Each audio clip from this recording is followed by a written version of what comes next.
Alors depuis, je ne prends plus aucun risque, je reste sur scène et je fais ce que j'ai dit. Voilà, je vous remercie encore beaucoup de votre accueil. C'est aussi d'abord parce qu'on est tous des amis, et puis qu'on sait qu'on est bien accueillis, que la table est bonne, les verres sont pleins.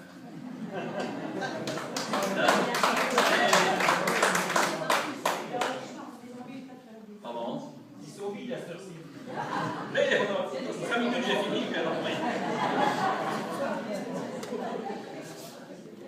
On a parfois des mauvaises expériences dans ce métier, pas être rappelé, ça c'est terrible. Mais on a aussi des bonheurs, des belles expériences.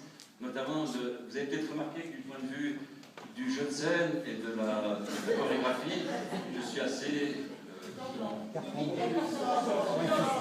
Sauf. Voilà. Et depuis le début de ma carrière.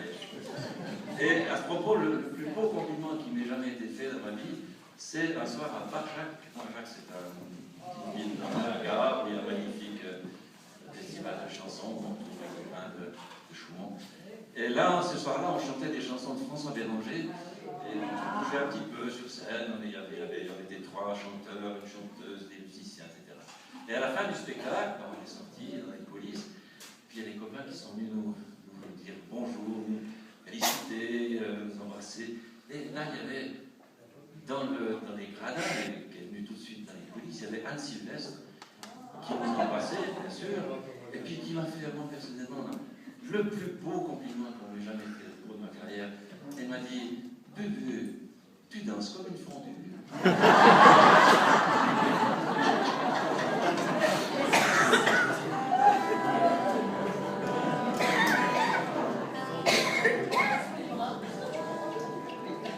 Bien que je ne sois pas du genre chochotte, à m'effrayer comme un moineau, à peine il vente, à peine il flotte, du genre à faire mon numéro d'inquiet, voyante extra-lucide, monter devant sa boule de cristal.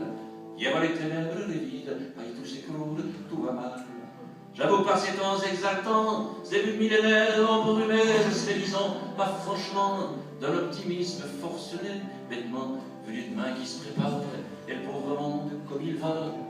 Oui, mais voilà que j'ai ces bizarres, comme scellé tout au fond de moi, l'espoir. L'homme est souvent pire qu'une ordure, il l'a prouvé abondamment. Cette qualité-là, c'est sûr, défie des siècles, nargue des ans.